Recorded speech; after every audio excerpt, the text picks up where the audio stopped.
Rub the sun or lick the moon. Scoop up your sunlight and moonlight teas.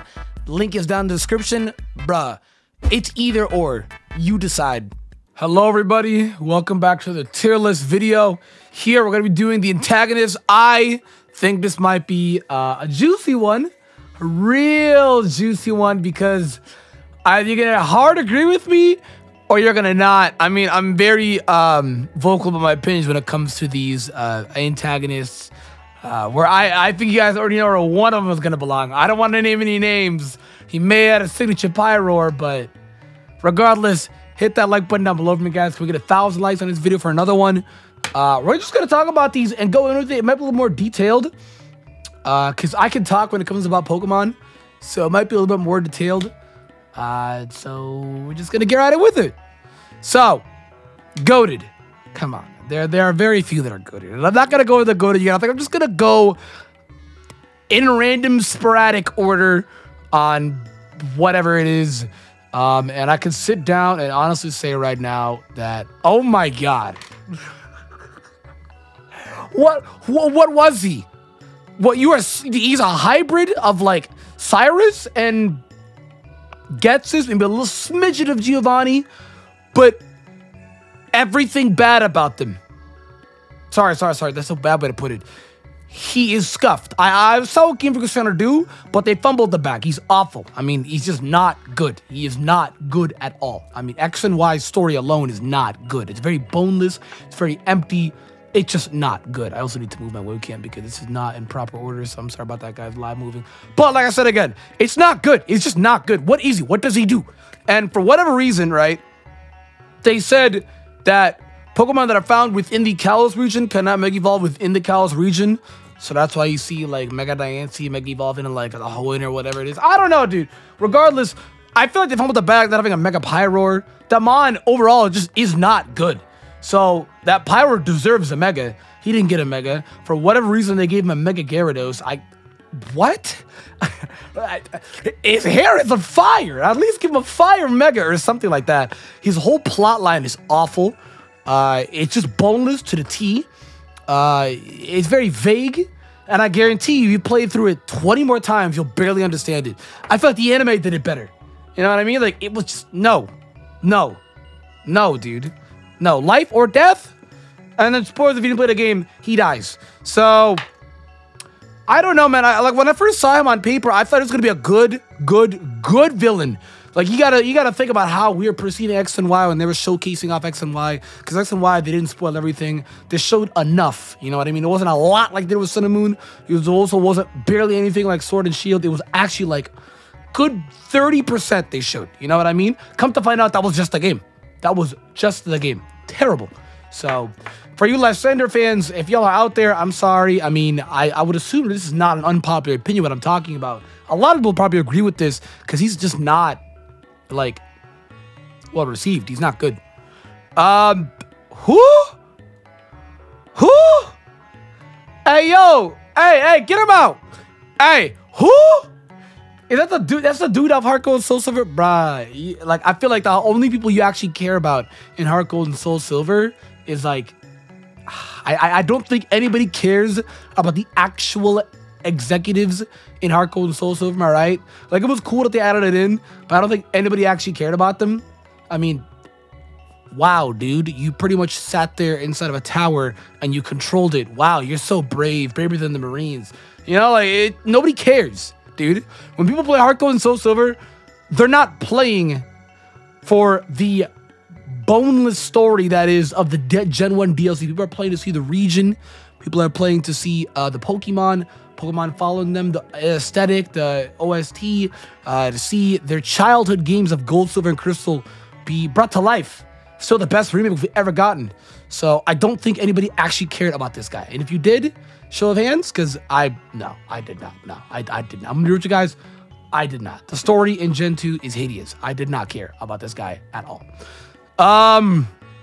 Archie and Max are gonna go in like, I can't even put them in mid. Like, I thought it was so cold how they made Archie a nigga, though. Like, he is raw, man. Tell me this guy's not Flames. It's Flames.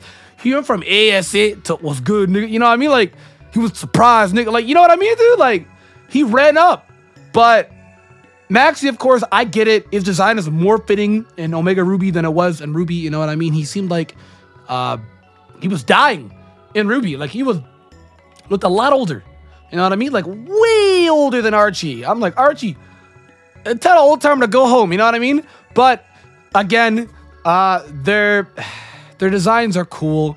It's a signature Mons. I love Sharpedo and Camerupt, and they both got Megas. So, big thumbs up to that. But I think the thing that holds them back the most is the whole ideology. I mean, that's a big thing that's going to be a reasoning as to where the characters are going to be placed. Their ideology. They wanted to, it's the dumbest thing I've ever heard of in my life, right? So Maxi, he wants to remove all the water and just dry up the earth and have land be everywhere. That doesn't even make any sense. We need water to live. That doesn't even make any sense, dog. In our actual real world, the planet could potentially be dying because of pollution. The sea creatures are dying, dog. Making everything dry? Honk, honk. What? It's actually the dumbest thing. At least Archie's makes more sense because it's been done in story. It's been story written before. It's just a utopia. You know what I mean? It's a utopia. I mean, like, yeah, if we have an over excess of water, it's also stupid, right? But it's not as dumb as Maxi trying to dry the entire planet. That doesn't even make any sense, dude. We need water to live. I just don't get it. He's an idiot. He should be in his own tier. He's actually, no. Oh my God. It hurts. It hurts my head. You know what I mean? I told you guys, this might be my most controversial video when it comes to this tier list because I'm going to be very hard on these characters. I am actually going to be very hard on these characters. But like, God, man, like what? It doesn't make any sense. Archie, on the other hand, though, he wants a utopia. You know what I mean? Like, he just wants a utopia. Atlantis, where this dude wants to drown the earth, pretty much live in water. And I'm like, dog, at that point, y'all not even gonna be in boats. At that point, we may as well grow gills, dog. You know what I mean? And the biggest issue with both of them is this entire time, like, oh, I want to awaken this bajillion-year-old creature beneath the earth crust or beneath the sea that is asleep, that can do my bidding. And I guarantee you, I can control it on my life. And it will do exactly what I want at the exact amount, the exact way that I want. That just didn't happen. It just was too much. And then they're surprised. Like, dog, these creatures were, like, even if you think about it in lore-wise, I think the only legendaries that are stronger than it are, like, Mewtwo's debatable. But the only that are stronger than it are, like, obviously the creation trio, Dialga, Palkia, Giratina, Arceus, those, like, I said trio. Arceus is like his own tier. You know what I mean? He's not really the trio. He's his own. He created it all. Those ones. Outside of that, like Groudon and Kyogre are some of the, and Rayquaza are some of the strongest legendaries, even in lore-based, period. So they're sealed away, my guys. Like, I mean, come on. Like Archie, like, come on, dog. He gotta be stupid, right? But Maxi looks smart.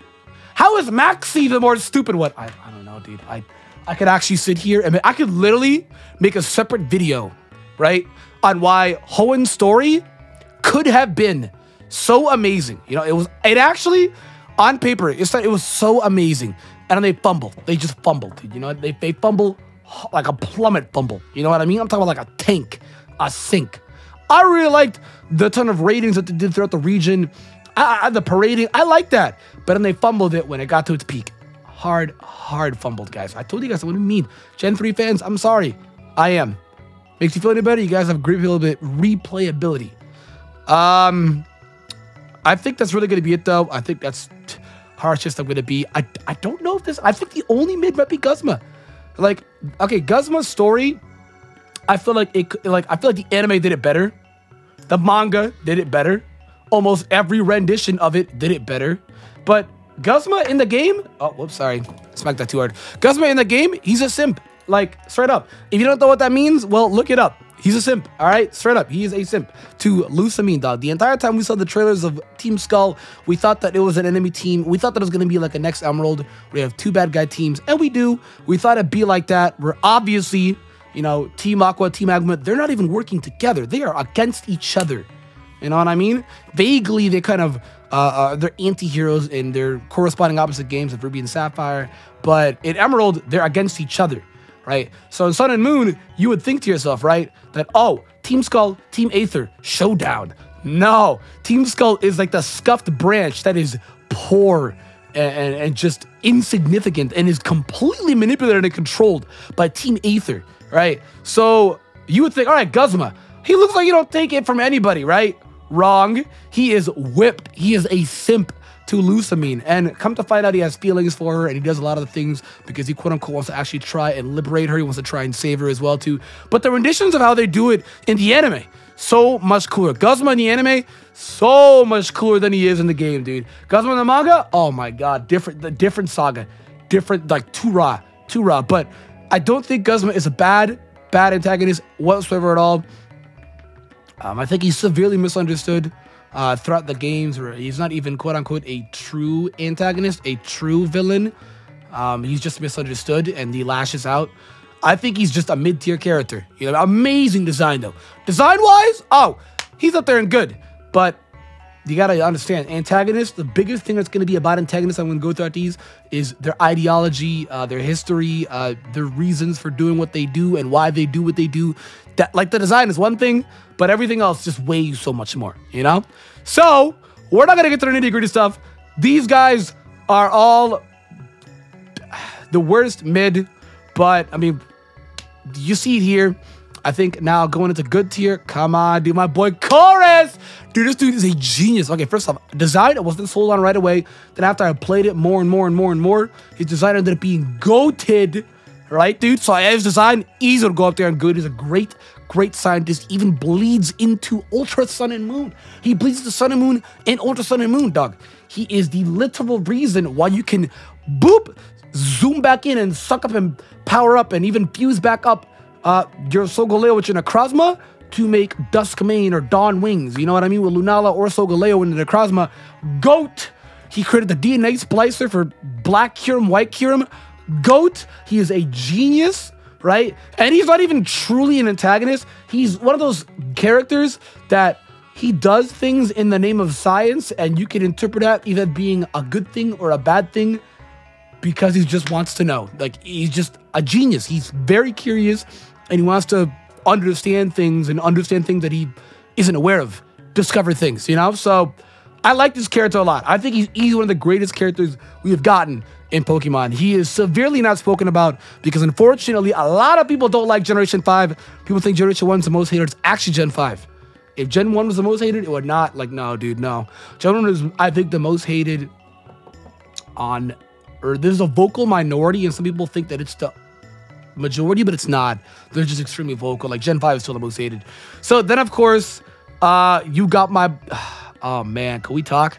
Hot take. This is going to be my hot take, right? So, obviously, we're going to start off in Goated. I'm going to knock it out the park right away. This is not my hot take. I'm just going to start off. I think Cyrus is one of the greatest antagonists Pokemon has ever seen. I mean, he did everything. He did everything he said he was going to do. Control the experience. Done. Build the right chain for it. Done. Went to an alternate dimension. But done. Wanted to create a brand new universe. Oh, okay, he technically did. Even in the game, it said he stopped. You know what I mean? Like, he actually technically did. You can see them down in Pearl. He technically did make the brand new universe, but he was halted. You know what I mean? It's almost like it was closed off and stopped by Mesprit, you know? So he technically did. Technically, we're gonna let him have that. Technically. He just couldn't venture into it and he got halted. So technically. Also, Cyrus in the manga, oh my god. The manga is so dark. So if you see Cyrus in him, oh my god. Read the manga, boys. Read the manga. That dude is GOAT. GOAT. They capture legendaries in the manga and use them. It's actually GOAT. He also did tame both Dialga and Palkia within the respective games. The only one that was confusing was Giratina. Here's the story of Giratina that a lot of people don't understand is he... Okay, so he wasn't intended to even acquire Giratina. Giratina just kind of popped up and it pretty much traumatized him. Like, you can even see it in the manga. It's way more detailed in the manga. He's traumatized. He's trapped in the distortion world, and he's trapped and he's traumatized, and he ends up building all this PTSD and stigma. It's almost like he goes kind of low-key psycho, like stoic psycho, you know what I mean? And he's just tormented by Giratina. So it's such a great story, you know? It really is so dark for what Pokemon has to offer. Not to mention, his mons are raw, dude. Weavile, Honchkrow, bro, come on, dude. His team is raw, dude. His team is raw. And his grunts are raw, too. The admins, Mars. God, Mars, she's the baddest one. A lot of people like Jupiter if you want to go ahead. And then there's Saturn. I don't think anybody cares for Saturn, so go off, I guess. You have Ghetsis. Ghetsis is free and goated. My dude is a lunatic. Actually crazy. Black and White 1, I feel like did a story a lot better than Black and White 2. Black and White 2, he just was consumed with power. And he was hunger with vengeance. But in Black and White 1, his manipulation game, his deception game was insane. Nobody expected he was a bad guy at all. Nobody expected he was a villain. I mean, he even tormented N, his own son. Like, it's insane, dude. He tormented all... He pretty much manipulated his entire Team Galactic. He pretty much... Or Team Plasma, sorry. He pretty much manipulated all of them, right? And they were still even willing to do whatever he would do, even though he didn't give a crap about them. But he still manipulated all of them. That was insane. I mean, obviously his mascot mon being Hydreigon. Come on. That's easy. One of the best mascot mons on this entire list. Free, dude. He's actually a pretty difficult fight as well, too. In Black and White 1, he's actually a pretty difficult fight. That's what I learned when I was a kid, that Hydreigon is very fast. Come to find out, power creep has happened, and he's not very fast anymore. He's just fast now. I like his story. I do. The biggest... what is it? The biggest drama that goes behind Gen 5 is the hypocrisy behind the plot, behind the story. But, I mean, take it as what you will. You know what I mean? He wants to liberate Pokemon. It's hypocritical because he actually wants to enslave everything, everybody, every Pokemon. So he's crazy, but we love him. We do. Come on, man. Big Boss Giovanni. I don't think anybody actually hates Giovanni. And if you do, you are actively choosing to hate Giovanni. And you're only hating Giovanni because you want to. Nobody actually hates this character. You can't. He is so simplistic, so simple, yet written so well. You can't hate this character. You just cannot. Like, you can't. You can't. Because at the end of the day, he is simple. He is a boss mafia tycoon that is running everything underneath the wraps, while also being rich. That's why I'm saying Lysander, he resembles kind of like that as well too, except Lysander is a little bit more obvious that he's a villain in comparison to Giovanni. Like, there's obvious, like, I mean, look at Lysander compared to Giovanni. Like, yeah, Giovanni got that smug, but look at Lysander, dog. Like Giovanni's in the shadows most of the time. Lysander, you see him a lot throughout the region, and like, he's building things for the... We're not going to talk about Lysander. We're just not going to talk about it. We're talking about the boss, Giovanni. I mean, his mons are Goat, Rhydon, Rhyhorn, Kangaskhan, Persian. They're OGs. The Nidos. They're OGs, man. I mean, it's also so cool, too, that the guy that's running the Raps the entire time with the villainous team, as well as becoming a boss mafia tycoon with the money and running everything financial, every financial possibility ever in the entire region of Kanto, he was running and owning, right? Was actually the 8th gym leader as well, too.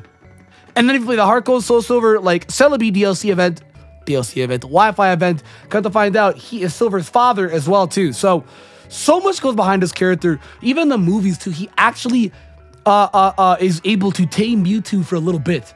Mewtwo just ends up realizing, he ends up learning and experiencing. He's like, wait a minute, I'm not with the wave. But he does actually tame Mewtwo for a little bit. That's awesome, all right? That's actually sick. So if you notice, a big thing with these three guys is they actually tame the legendary Pokemon that they want. Doesn't matter how long it is. It doesn't. Because they do at the end of the day. It could be for like a minute. It could be like 5 minutes. I think Giovanni, out of all of them, Cyrus and Ghetsis, has actually tamed Mewtwo the longest, because that was like they quick pan through it in the movie where it just kind of, you know what I mean? Like, especially in the manga as well, too.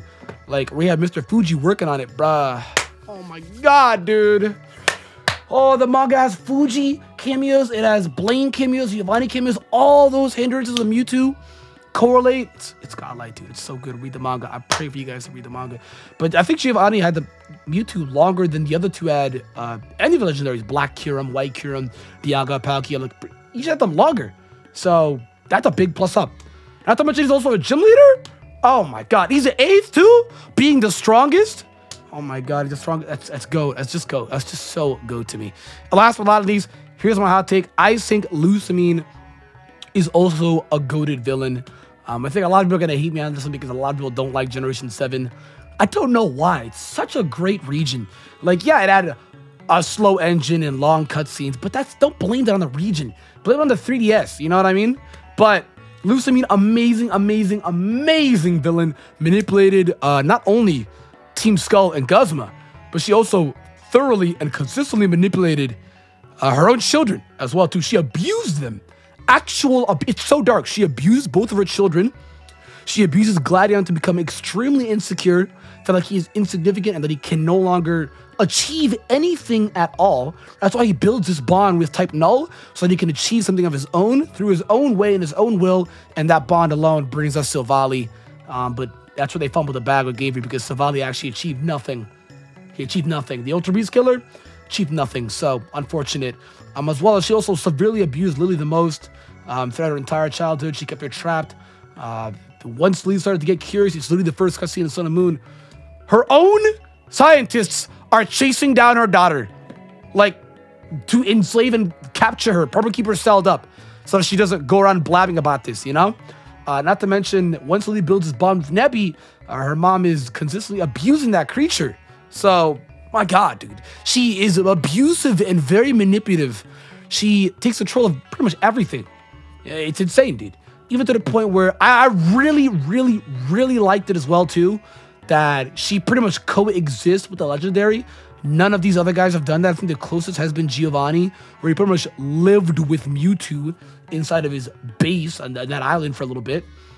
He would coexist with Mewtwo inside of the gym leader, testing out Mewtwo's strength. Otherwise, when he's a gym leader, using Mewtwo as a Gymon. Otherwise, none of the others have really coexisted with the Mon like that. I mean, Lusamine actually fused with the legendary Nihilego.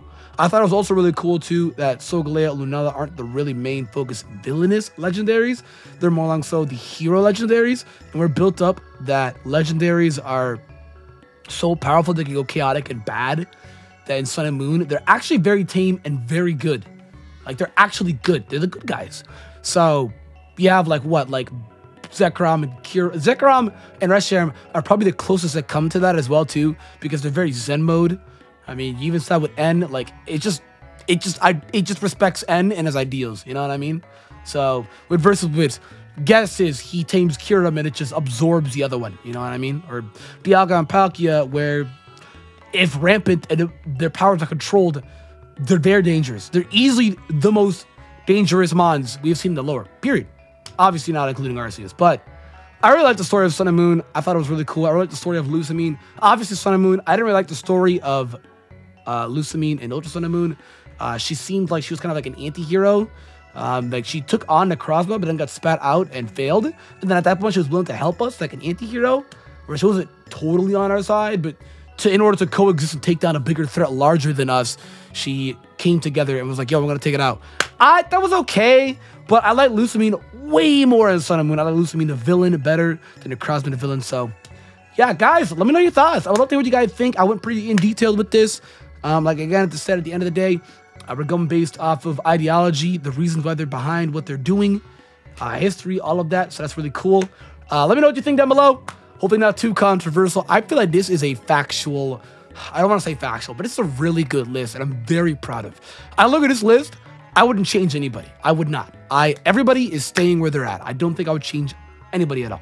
So, guys, hit that like button down below, subscribe, hit 1,000 likes, so we can get another video of like this for another tier list. Recommend them down below, whichever one you want to see next, and scoop up the merch. See right now on screen, very cool, very fresh. Sales end this Friday. Thanks so much for watching, guys. I'll see you in the next one.